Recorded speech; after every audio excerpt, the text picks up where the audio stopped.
Okay, does it look like I'm online? I see some people sending messages.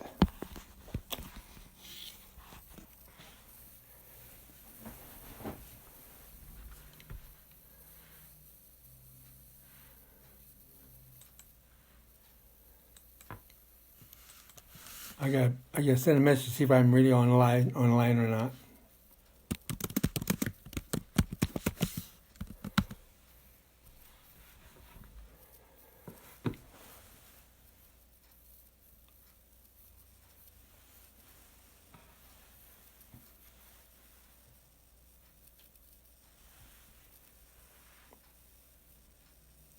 Okay, Cheryl, I see you just sent me a message, so I guess it's working, huh?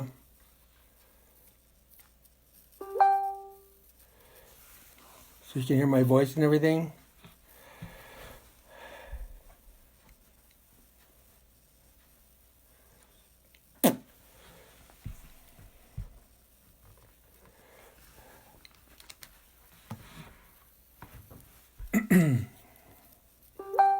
Is it working now, Jess?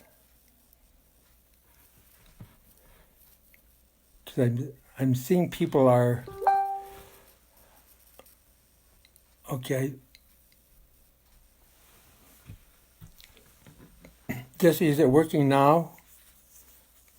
Or somebody just type in that it's working and I'll just start.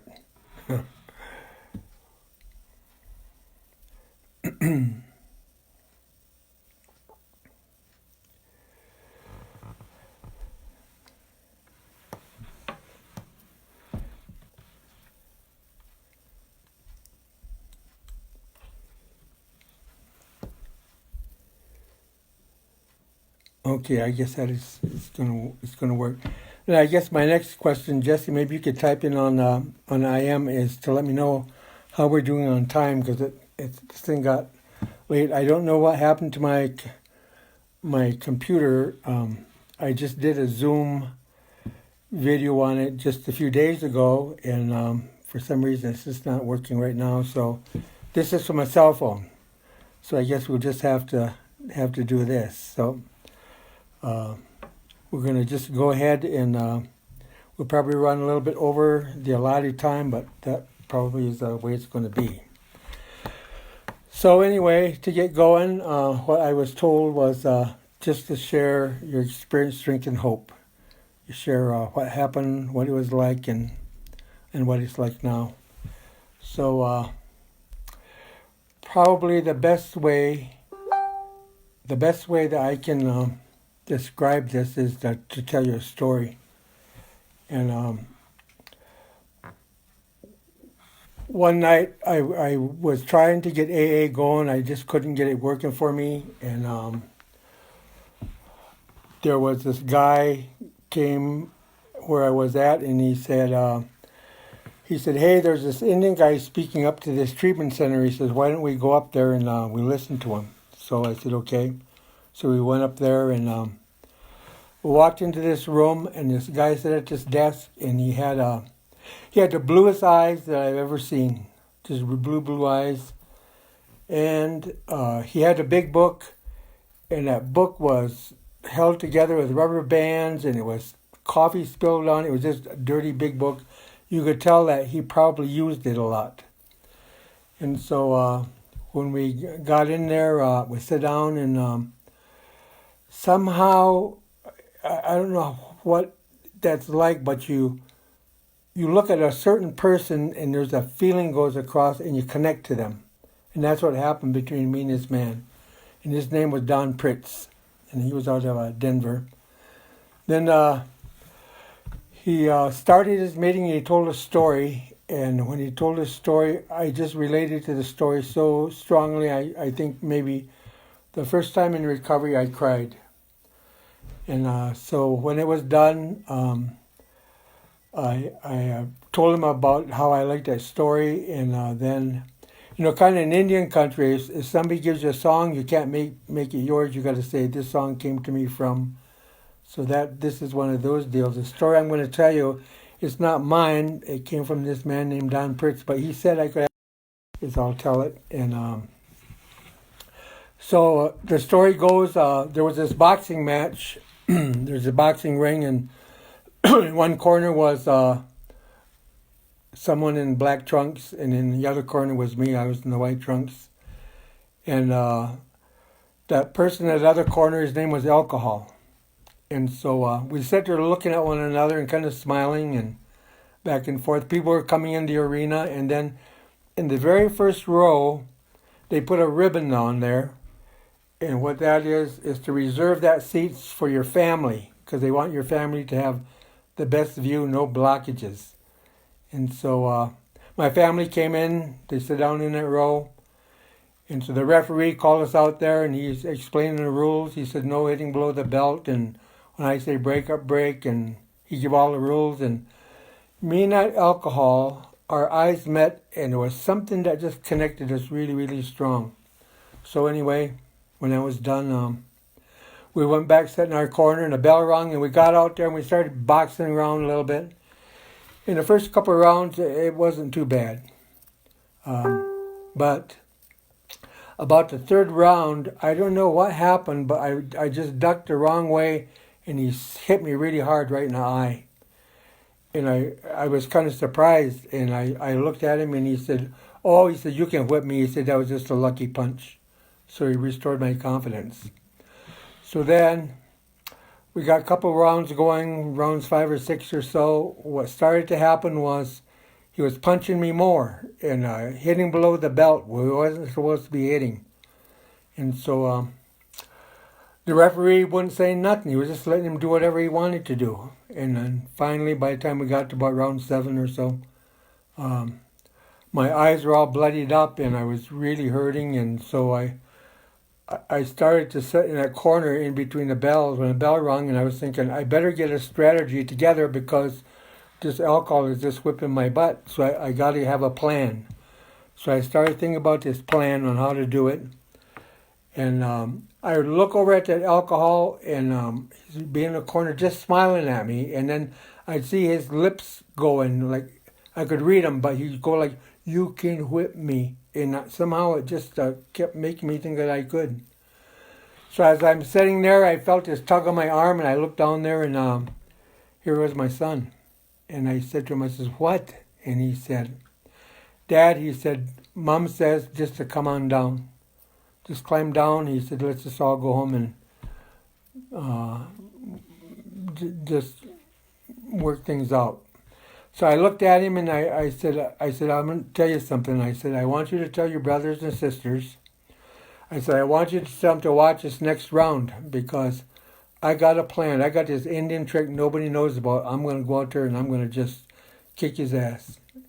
And so I went out there, and unknown to me, the Alcohol beat me so bad he put me on my knees a couple of times. And so the bell rung, and I was back on my stool, and I was really trying to get a serious plan on how I was supposed to do with this Alcohol.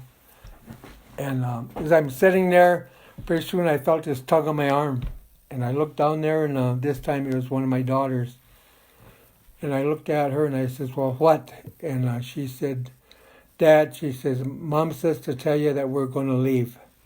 She said, "We can't stand to watch what's going on here." She says, "Just, a little kid, just begging me, please, please, come on, let's just get down, let's go home." He said, "He's hurting you." And I looked at her and I said, "I know one more trick." I said, "You just tell your brothers and sisters to watch." And I went out there, and this time the Alcohol put me right on my stomach. And I don't know when my family left, but they did. They walked out of there because I remember looking over there, and all those seats was empty. And so I crawled out of that arena, and I went home, and I fixed my body up best as I could, and I got thinking, so I said, you got to study something. So I went down to Barnes & Noble's, and I got a self-help book, and I got some Nakai flute music, and I started exercising, eating really healthy, a lot of lettuce, and I started to feel really good. So about a month later, I got thinking about another plan, and I thought I'm gonna go back there see if the alcohol is there because I got some information now and I'm in good shape. So I walked back in that arena, and their alcohol was standing right in the corner. Alcohol, I'm back. I knew you would be. And I said, because I got a plan. I said, I'm going to whip you. And so, come on down. So I walked down there and it didn't even let me in the arena. When I was getting through the ropes in that arena, he just put the boots to me and stomped me right there. And it didn't take no 7 rounds. The first time he touched me, I went down to the ground and it was the same thing. So I left that arena again, and I went home and I started to heal myself, and I got thinking, I said, I think I went to the wrong bookstore. So I went to a darn different bookstore than Barnes & Noble's, and I got a different self-help book and different flute music, and got well and went back in there. Alcohol, I'm back. He said, I knew you would be. And so when I wasn't looking, he didn't even let me get in the ropes. He just put the boots to me and put me down. And so that was, that moment is when I had that moment of clarity. There's a line in the big book that says that we must fully concede to our innermost selves that we have this problem with alcohol, and I was able to do that. And so I crawled out of my belly, out of my stomach, out of that arena, and that was on August 10th, 1978.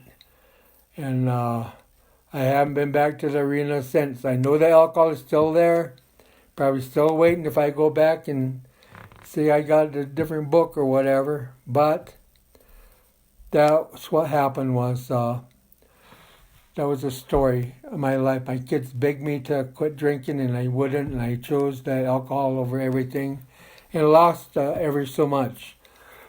And so, by then, instead of going to a bookstore,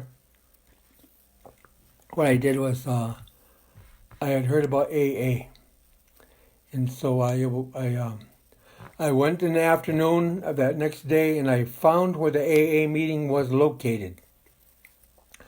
So I went there, and the cars in that particular place, they parked diagonal. And so I saw the door, and I looked. I saw there's steps going upstairs to the meeting room. So I come down there just before the meeting started, and there was an empty spot right in front of that darn door. And so I said, well, I'm going to go around the block one time, and if that spot's empty, that's a sign that I'm supposed to go in there to that meeting. So I drove around the block, that spot was empty, and I stopped there. And I looked at that door, and I looked at that space, and I said, I'm going to go around that block just one more time, and if that spot's empty when I come around, I'll go in there. So I drove around that block just as slow as my old res car would go. Kept my foot on the brake, a little bit on the gas pedal, come all the way around there, and that spot was still empty, so I went in there. And so I went upstairs to that room, and I peeked in the door, and I don't know, I should have known, but my thought was, I says, oh my God, is this all white people in there? And so I started to leave, and they had a greeter. And somehow, it seemed like my eye blinked, and I had a cup of coffee in my hand, and I was sitting in that chair at that table with all those white guys. And so I was too scared to get up and leave, so I said, okay, I ain't going to tell them nothing. And so they started sharing, and when it come to my turn, say, introduction, say my name's down, and I'm an alcoholic, I didn't say nothing. And they didn't say nothing, the next guy picked up on it eventually, and then they went all the way around there, and I left that meeting, and I was irritated for a couple of reasons. One is those guys was telling on themselves about how selfish they were and self-centered, and they were just going, where I come from, you never told nothing like that. And the other thing really drove me crazy was the laughter. They would just laugh and laugh and laugh about things, and there was just nothing funny that I could see. But the third thing there that I noticed was there was a feeling there. And I hadn't felt that before. And I didn't understand what it was. And I left the meeting, and I couldn't get that feeling out of my mind.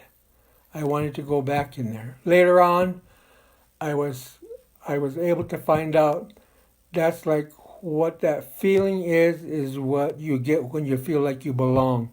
It's sort of like in our tribes, when you belong to that clan. There's a feeling there because you belong to it.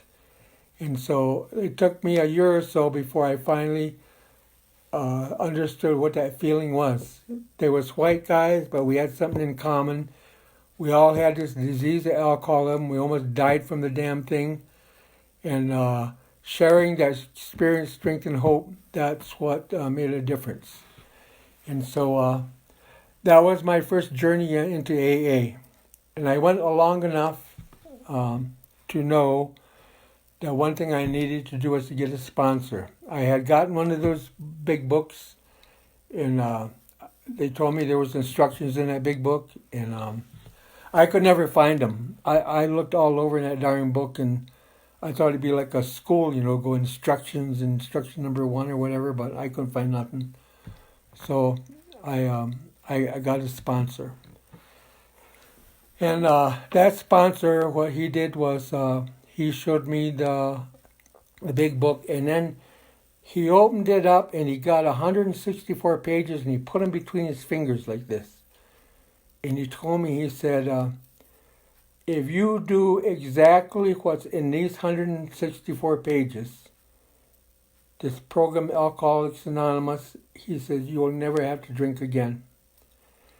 And I almost started to tear up because it must have been 5 years. I actively tried to quit drinking. I tried tricks. I tried promises. I relocated, just a bunch of different things, and I just could never quit. That I didn't think there was anything that existed to allow that to happen. So then he showed me that, and he just said he would sponsor me. And that was my first introduction into those steps. And so over the next years, I had 3 men in the beginning of my sobriety that really had an influence. All of them were step workers. One of these guys' name was Frank McKibben, Frank M., and he was an attorney, and I called him my head sponsor. So he was always logical, and everything was intellectual, and going through that big book and underlining and looking up words and all kinds of things like that. But he's the one that first took me through the set of the 12 steps.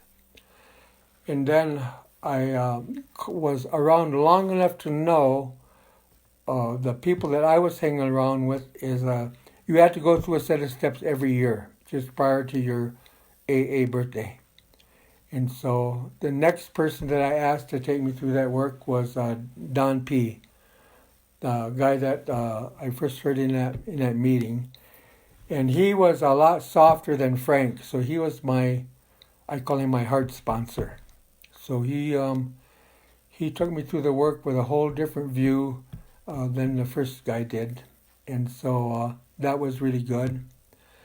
And so during that time, I was starting to get my family back. I was getting responsible, paying bills, really struggling financially, and cleaning up my work. I was on warnings, for my performance and all that stuff, but it was slowly kind of coming back together. And so when I got about 3 years sober, maybe 3 years and 2-3 months, all of a sudden something happened in my life. I got very irritable, and I couldn't go to meetings. Meetings got really stupid. I sat there and I listened to them. I just judged everything that everybody was saying. And then I couldn't read that big book. I couldn't underline. I had everything underlined in that damn book, and I couldn't find nothing else going on. I called my sponsor, And my sponsor was like stupid, he would just say, God doesn't give you more than you can handle, and you take it one day at a time, and here I'm just falling apart, and I've fallen to crap. And I thought I was doing something wrong, and even though I had close to 3 years or so, I felt I was going to drink again. That's what it felt like. Nothing else was working, and I would spot those bars, and I get that restlessness in my wrist, and I just had this feeling I was going to drink again. So then I went to see Johnny Looking Cloud, and so when I went to see him, I was just crazy. And when I go see him, he would take a stick and he'd take out his knife and he'd just carve it and let me talk as long as I wanted to. Crazy as I wanted to, he never would interrupt. So when I got done, he said to me, he said, how long are you sober exactly? And so I told him exactly, I think it was like 3 months, 3 years and 4 months or something like that. And he said, you're right where you're supposed to be. And then, but the last thing you want to hear when you're in a bag of crap is to have somebody say, well, you're right where you're supposed to be. So anyway, he took a stick and he drew this circle in the dirt in his backyard. And he said, he said, we've been watching you since we didn't think you was going to make it. And he said, we don't think you're going to make it. He said, but somehow, he said, you must have got the grace of God, he said, because you did make it. But we watched you, he said, you were so crazy and you couldn't listen and you were so angry. And he went on and he said, I wanted to talk to you. And he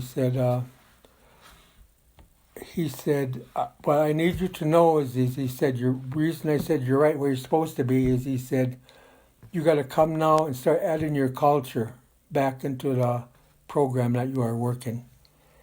And because he knew about my grandpa, I was raised that way, on the reservation and stuff. And so he said, there's some things that you're that you're missing.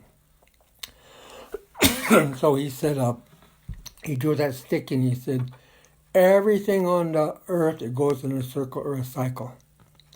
And then he pointed spring, summer, fall, winter. The seasons go in a circle. Cycle of life, baby, youth, adult, elder. That's a circle. And then you'd say emotional, mental, physical, spiritual. That's how a person grows. And he said, what you got to know is in your recovery is going to go in a circle. He said, 1 year, first year is going to be like a springtime. The second year will be like a summer. The third year like a fall. And the fourth year like a winter. And he said, when we watched you, he said, it's like watching an oak tree standing out in the field. Then he said, there's a sap starts to flow in that oak tree. The oak tree doesn't know it, but that life force is in there. Then pretty soon it's going out to all the branches. And he said, then all of a sudden you start to get little buds on your branches. He said, that's where your first year is. The life force comes, helps you stay sober, and you start to grow just a little bit, and you start to bud. Then he says, as the second season comes around, then he said, those buds unfold. They unfold into leaves, and pretty soon the tree takes a shape. And that happens during the summertime. Then he says, a cycle comes along, and now it's the fall time. And he said, in the fall season, you have red and yellow and fruits and harvest and nuts. And he said, it's just like that tree is going, people are taking pictures of me, I have arrived. I want to stay like this forever. And he said, that's the way your sobriety is. You come into that third year, and he says, it's like you can do nothing wrong. Not that you don't get a flat tire, but when you get it, it'll be right by the gas station, not out in the middle of a desert. You go, yes, I have arrived.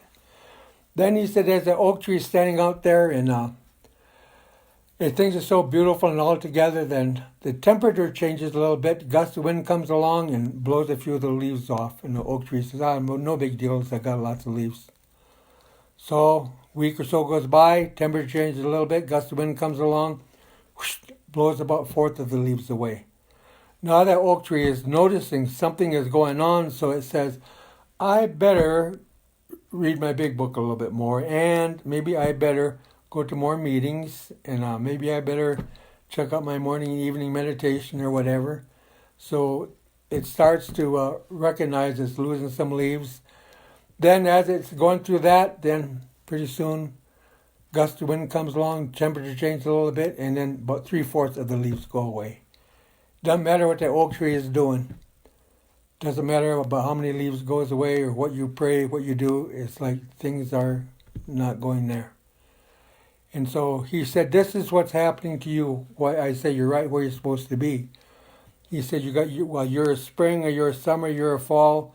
He said, now you're in winter time. He said, during that winter time, there's 3 questions that you can't answer. One is, why am I? So he said, during that time, you'll be sitting in meetings, you'll go, oh, I don't even know my purpose no more. Or the second question you don't know is, who am I? I don't even know who I am. And then the third question, I don't know where I'm going. It's just like that oak tree. When it loses all its leaves, the birds don't come around, nothing comes around. The oak tree is just standing out there bare and it thinks it's dead. And he said, that's why I say you're right where you're supposed to be. He said, you're in winter time. And he said, spring will be coming around. And so he said, you see, I thought I was doing something wrong.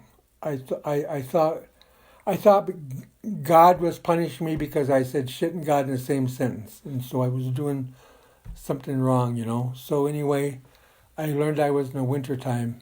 And so he showed me how to work a wintertime set of steps. And so he said it'll happen again in your sobriety. Years 7 to 8, that's a winter time. 11 to 12, that's a winter time. 15 to 16, that's a winter time. So he started to explain to me about the seasons and the cycles and medicines, and all of a sudden it was like my insides, I started to kind of wake up in recovery, and I started to, it was like later on what I would say is it's like the ancestors inside, they started to talk. They started to say, okay, you're at a point now where we're going to help you. We're going to help you grow. And so then when he took me through the 12 steps, it was different than what the other 2 did. So I'm going to share just briefly on how he took me through the work. We call it the work. So when I decided that I wanted to go through that work again, so he took me out in the woods, and we found this spot where it was kind of nice, you know, place, and I could see down in the valley and stuff like that. Then he pulled out of his pocket, of his little knapsack, he had this stake, looked like this. And the stake on the top, he had painted blue, and then in the middle was red, yellow, black, and white. And then on the bottom, there was green, like the earth. So it was the sky, the earth, and the 4 colors. And so he said, you know, as he said, for you and people like you and like me, he said, this way of life, the alcohol, this is about whether you live or die. This isn't about like a training in college or in high school. This is serious stuff. And the first couple of years, the changes that you guys showed me how to make, I made a commitment and I said, okay, this is what I'm going to do. These steps is going to be my way of life from now on. This is how I'm going to live. Because it was straightening things out, and I was becoming a different person, and not slipping back into old behavior too much. So what he told me is, he said, what we're going to do is we're going to do a staking ceremony. And so we got out there, and what he explained to me is, he said, I'm going to give you permission for the staking ceremony. And he said, this is what it is. He said, a long time ago, there was this little village, and it was small, and the bigger villages, when they were on their hunting parties, they would come to this little village and they would steal their horses and steal their food and humble them and make them, eat crow and everything else. And he said they was always having trouble with the bigger tribes. Then he said one day their medicine man, he went on the hill and he come back and he said, I'm going to select some of you. He said, I want to do a ceremony for you. And he selected a small group of men and women. And so what he did was he talked to them about this ceremony. And what they did was when the enemy would come, they would take the stake like this and they would drive it in the ground and maybe take a rock and pound it in. Then they would take a rope and they would tie around this stake, and they'd take the other end of that rope and they would tie it around their waist. Then they would take all the arrows that they had, they'd lay them down on the ground, and they made a commitment to die. No one is going to get into the community. The only way you're going to get in, you've got to kill me. And so all the way around that camp, they would pace themselves, the men and the women, and they would drive that stake, and the enemy that was coming, they was watching them. They'd see them putting that stake in the ground and lay their weapons down, and they made a commitment to die. And what he said was, when you make that ceremony, you make that commitment, it makes like an energy field. And he said, when that circle of people made that ceremony, the enemy wouldn't come to the village anymore. They would stand like on a edge, and they would shout and scream, trying to scare them. And they just stood there, making that commitment, ready to die. And he said, that's what I want you to do with these 12 steps. Is he said, this is about whether you live or die. This is about, are you willing to die to live this way of life? Are you willing to make that commitment? Because it's very, very important. And so he showed me how to do it. He drove that stake in the ground. He taught me 4 songs. I had to sing these 4 songs. And then he smudged me. And that was the staking ceremony. It was my commitment to make that journey. And so we went in there, and he said, we're going to take these 12 steps. He said, and what we want to do is we want to put them in a circle. So while we're standing there, he said, we're going to put steps 1, 2, 3 in the east. That's like a new day, a new beginning, the dawn. And he said, that's the direction that you will find your relationship with your Creator or the higher power of God, whoever you call it. So it takes 3 steps, 1, 2, 3. And he said, then when you are done with that, you will have a relationship with the Supreme Being. Then he said, you do steps 4, 5, and 6. That's in the south. And when you do that inventory, you look at your strength, you look at your weaknesses, you admit it to another person. Then you are going to have a relationship with yourself. You're going to know I'm strong here, I'm weak here, but you're going to know who you are. And then he said, step 7, 8, 9, that's in the west. That's like the sunset, letting go. That's your amends. You go set yourself right with all your relatives. So you make a relationship with the Creator, you make a relationship with yourself, and now you got to make a relationship. Establish the relationship with your relatives. With the people that you hurt, you got to make your amends, tell them you're sorry, set things right, and you do that. Then he said, in the north is steps 10, 11, and 12. Now that's the elders' teachings. And the way he explained it to me was, he said, well, when your grandpa, you was raised by him, you was living in harmony with what your tribe was supposed to be like and all the things that your grandpa taught you. Then you started drinking. He said, it's like you left the earth and you started drifting out in space. You got way out there, got lost. And he said, these 12 steps, what they do is they gently turn you around and they bring you back to the earth, back to be in harmony with the earth and the teachings of what your people are supposed to have believed in the very, very beginning.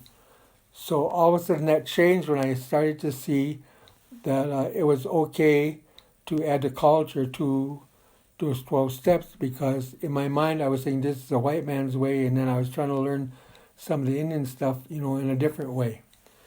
And so we went through that work, and what he taught me was when I did the third step, that was the first time I did the. He helped me to do it with a pipe, and he taught me how to load the pipe, how to put the tobacco in, and how to hold that pipe, and then how to say that third step prayer, your commitment to have God run your life. And so I did that, and then I went on to write.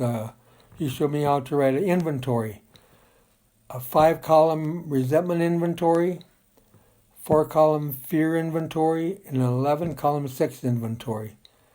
And so he showed me how to write the inventory. And I remember, and he told me about, in the big book, it talks about the dark crannies. He said, you got to put everything in here. You can't have no secrets. You have to tell everything. And as I was writing one night, what came up for me was my sexual abuse. And I had my mother had 16 brothers and sisters in her family. Her most favorite brother was a guy named Bud. And they was like very close. And he was the one that sexually molested me for over like 3 years.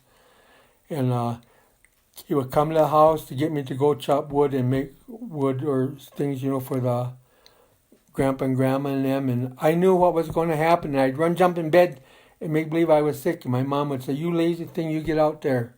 You go and help him get that wood for the elders. And so how it stopped was one night there was a big beer party on our reservation, and a fight broke out. Guns came out and somebody killed him. They shot him 6 times in the chest. And I remember how happy I was. I remember I saw in the morning, I heard that this was going on, and I was really happy. Then I watched my mother. She just sobbed and sobbed and sobbed, and I always felt funny about being happy when she was sad. So anyway, I struggled with that, and but I found out I was writing an inventory, and one of the things I thought I was writing the truth about me. That all those things that I did and people did to me and how I reacted and all that stuff, I thought this is the truth about who you are. And when it was explained to me that's not what was going on, they said what you are writing is the truth about the lie. Those things that you believe, that you were told by your dad, told you by whoever, you believe it, now you think it's the truth, but that's really the lie. That's not who you are. And so it changed my mind about having a fear about writing inventory when I went through that. And so I did that. And then I had to 5th step it. And what I found out was I had to write down everything. Things that could have put me in jail. I stole money. All kinds of things that I did, but I told it. I told everything that I was supposed to do. And then when I was done, the man I 5th step with, he said, now you go home, and he showed me in the big book, there's some questions you got to review on the first 5 steps that you did. And so I did that. And then he said, if that's done, then he said, every odd steps has a set of promises. And so he said, if you do that 5th step, and he said, when you are done and you got nothing else to tell, then he said, what will happen is there's promises. And it goes on to say things like, he said, the only way you get the promise is you got every set of promises that has a condition. It's not free. So what the promise for the 5th step is, withholding nothing. If you do that, then you get the promise. If you don't tell everything, then the promise isn't the same. So one of the things it says, you can look at the world in the eye. And I would read that one line and I would think about it, and just something would stir inside of me, because for the first time in my life I could look the world in the eye. I was always walking with my head down. I was always ashamed, always a yeah-but person. But I wasn't doing that. There was something changed inside of myself I didn't know what it was. It was just like something that I could recognize. And so I went through those fifth step promises and I claimed them. I said, I did tell everything. I'm going to do this. And so I went through that. Then when he took me through step 6 and 7, is I had to take my character defects out of step 4. And then there was a column in the fear inventory. And then also there was a column in the sex inventory. Those are my character defects. And so what he showed me how to do was to take a little red cloth like this. And he said, you're going to make a tobacco tie. And so I was to take this cloth and then I was to take a tobacco and I was to put in this cloth. And while I was doing that, I would look at my list of character defects and that I would pray in that tobacco for the willingness to have the Creator take that character defect from me. And so then I would take that character defect and you make a little bundle, you tie it, and you make like a bundle. So you make a tobacco tie out of it. So the tobacco's in there and you tie a string or twine around there. And so you do this for each of the character defects that comes out for step 6. And you put that prayer in the tobacco, the willingness to do that. Then what he did next was my first time he took me into the sweat lodge and I had my little bowl of the tobacco ties. And so I was taken in there and they were singing those songs. And while they were singing them, I would take that tobacco tie and I would give it to the grandfathers. I would put it in one at a time, talking to the Creator while they were singing to put that tobacco tie in there. And what would happen, it would sit on those rocks for a little while, then all of a sudden just go poof. It would just like burst into flames. And when it did it, it felt like something was taking it. So I either do it that way. Mostly now today I build a fire in a container. And I will still do that. I will take those tobacco ties and I will have that fire to take those character defects and have God make those changes for me. And so then that's how I learned to go through the steps with him. And so I would then do my steps 8 and 9, making my amends. And that list comes out of the inventory on resentment inventory and sex inventory. And I would do my amends. And he was very adamant that I did those amends in person, wherever possible, not by letter, not by telephone, but I would take those letters. And where it's appropriate, you would go offer tobacco to that person and say, I want to make an amends. And so that made it easy with the ones that knew what that protocol was in terms of the tobacco. So by then, I would come into step 10 and 11. And so I'm going to close this talking a little bit about steps 10 and 11. I never had stability. Even working the steps, I was yo-yoing up and down, emotionally unstable, always working something. Because I remember when I fifth stepped my sexual abuse, and that came out, and I told somebody, what I found out was I didn't feel a whole lot of things I didn't know I didn't feel, but all of a sudden I'd have this weird kind of a feeling, like kind of happy, kind of something, and I was very close to my sister. So I would go to Denver, and I would tell her, have a cup of coffee, but I would tell her this. I would try to describe her how I was feeling, and then she would say, when you have that feeling, that's how it feels when you care. I thought caring was you did something for somebody. I didn't know that there was a feeling. I didn't know when you cried, I could cry with you. I could get a lump in my throat. I didn't know that was like that, but that happened, as I got through this work. And so what I found out was it's very important. The instructions that I like is the ones on page 86, in the big book, where I kind of laugh at it now, but I thought I was doing steps 10 and 11 because I'd open up to page 86 and I'd read them. So I'd read on awakening, think about the 24 hours ahead, and then I'd read consider your plans for the day, and I would read it. I didn't know I was supposed to do it. So what I learned later on was when it says think about the 24 hours ahead, I was supposed to stop and think about the 24 hours ahead. And if my mind would jump to Saturday, I go, whoops, that's not today. So I bring myself back, think about the 24 hours ahead, because I found my thinking would jump all over the place. And so all of a sudden I started to realize I had to practice that. Every morning I would practice doing that.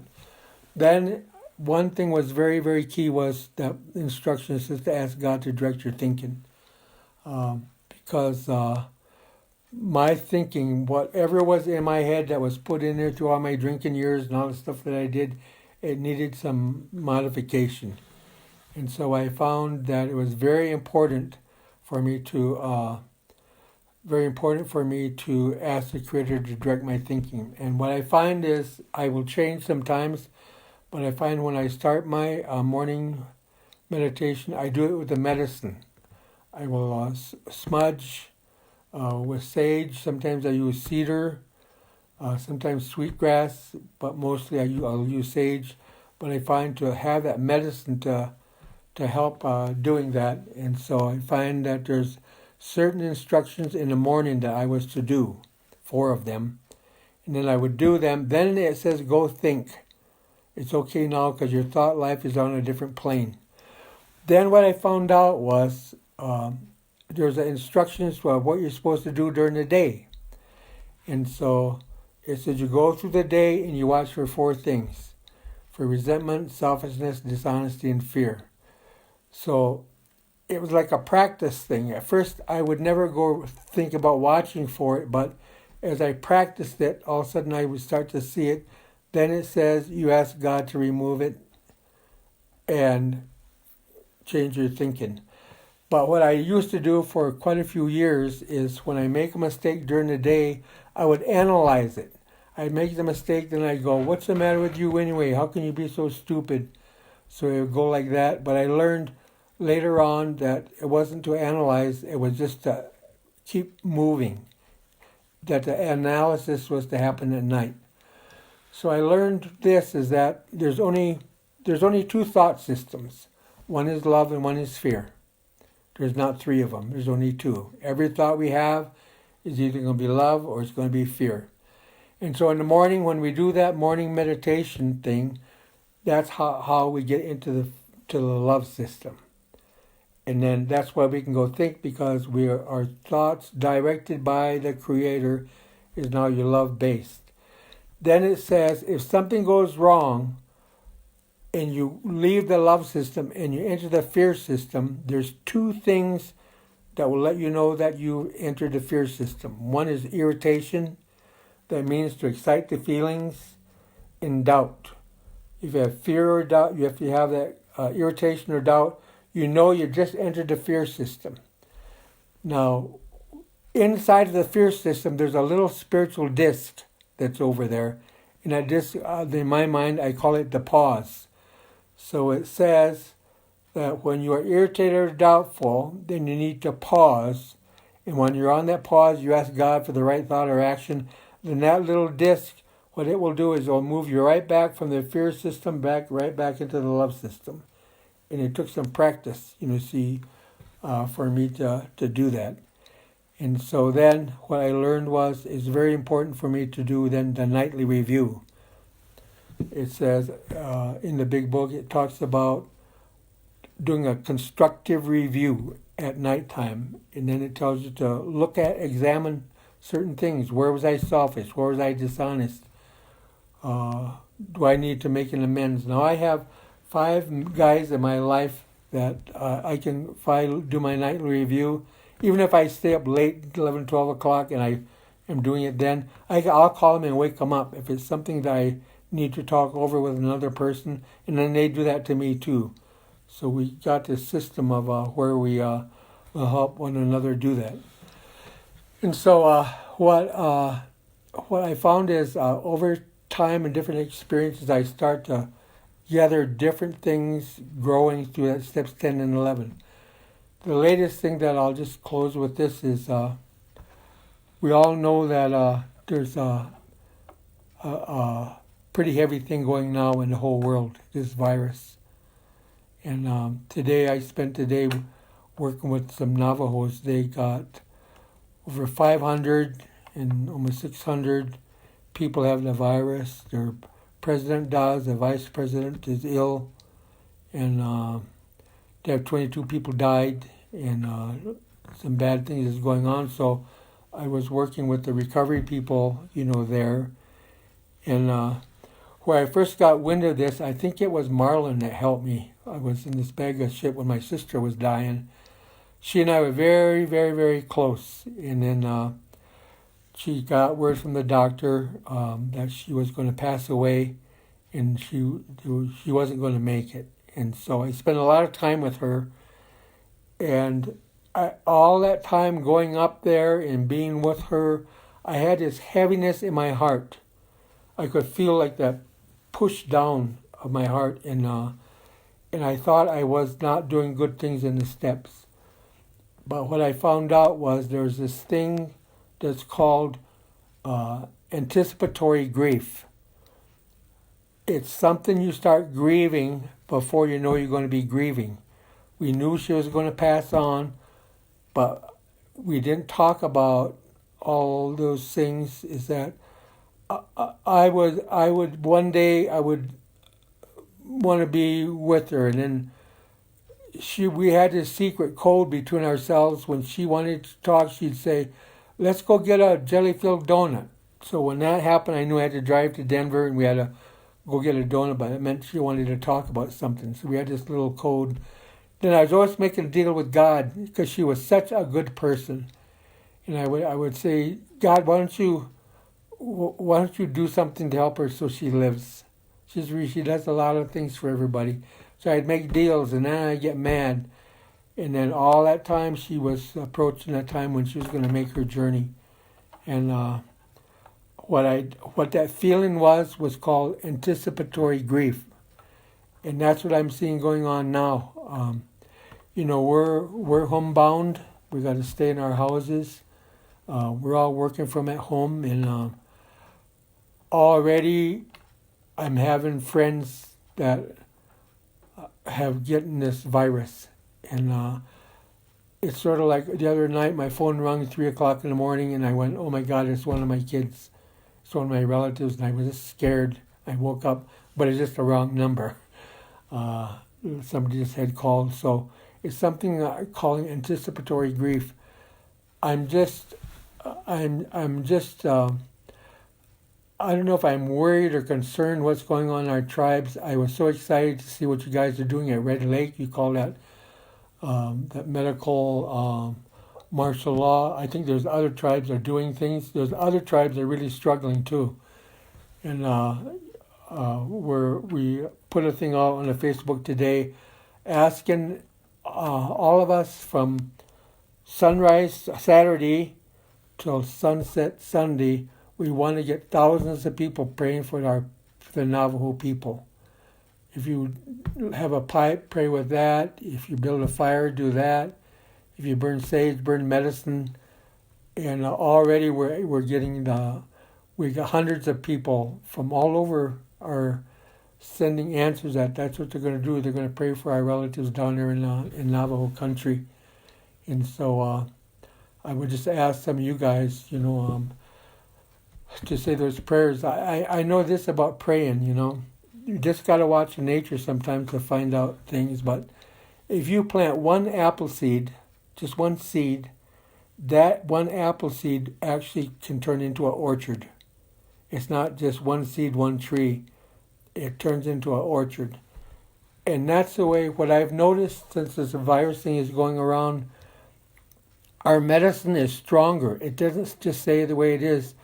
When I light my sage this morning, sometimes my hands will shake, or sometimes I feel this thing in my hands or something. It's like this medicine is stronger than the virus. And I think it's a cedar. My sister sent me some flat cedar down. I've been using that too. And so I think we got to really hang tight together. We got to do our work with the medicines. We got to pray with that sort of thing. I think that we can just, the Navajos, they made like a curfew because they're having a hard time getting people to stay home and things. It's hard. It's not easy. This virus, we don't understand, what it is, but it's scary some days in doing that. But our steps covers stuff like that. The steps don't just work for some little problems. It works for big problems. It works for setbacks. It works for many things. So I just want to close, and I want to thank you guys for. I want to thank you for us having to start late. We even practice it. Me and Jesse, we practiced it earlier to make sure everything would work good, and then it turns out it didn't. But somehow the Creator helped us to get things going. So I'm just really glad we had some time to, to spend together. And we ask you all to get if you got a network on that internet thing, get your friends, your contacts out there to do these prayers for the Navajos. One of my daughters is on a task force down there, helping put the plan together on what the community should do, and I worry about her. She's working, 13, 15, 17 hours a day, trying to get a handle on this thing to stop it, and I know that they're getting.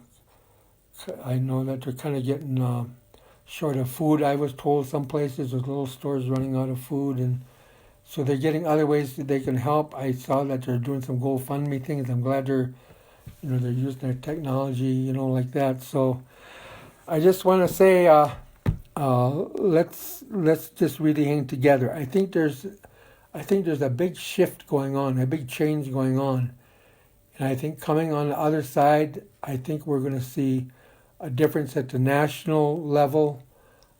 Things are going to change there pretty soon. And I think our culture is going to become very valuable in this new way of life as people come together.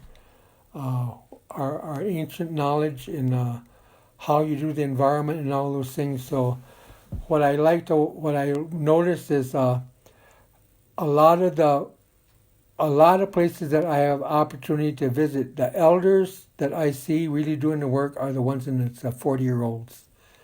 And they don't like to say that they're elders, but you're the ones that are like elders in training. Because some of our elders are not doing what they should be doing. So you young guys, you got to go out to get the ceremonies and get the new things that we're supposed to be doing. And I watch the movement. There are thousands of us sober. There's not just a couple, not hundreds. There's thousands of us are sober, and you're seeing. I was looking on that Sober Indians that is put together. I think there's 70,000 people, Native people, are on there, and Patrick has put that together. And I watch when you see a person will get on there, and they'll say, "I'm 2 days sober." You'll see 400 people are supporting them. They write that guy or that gal saying, "We're with you. You can do it," and we're getting to be a real recovering force, for us. So I'll just close with this prayer that seems like everything that I know I've learned from you guys. I learned from AA and recovery people, but there's this prayer, and it says, "God, thank you for what you've given me." And then it says, "God, thank you for what you've taken from me. And then the third line says, "God, thank you for what you left me." What you left me is you guys and culture and friends of us. I'm not just talking to Native people. I'm talking recovery people. You're so beautiful, and I sometimes I think the recovery movement is what's going to change the world, because we can spot bullshit and we can spot. We don't like pretend with one another, and you don't have somebody say, "Oh well, this is good," but we watch and we know what's really going on. So I just want to close with that. I want to say, you guys, I love you, and I apologize for coming in late, but Red Lake, we're gonna put prayers up there so that darn virus stays the heck out of your community. So I love you guys, and I'll just say everybody to say good night. Oh.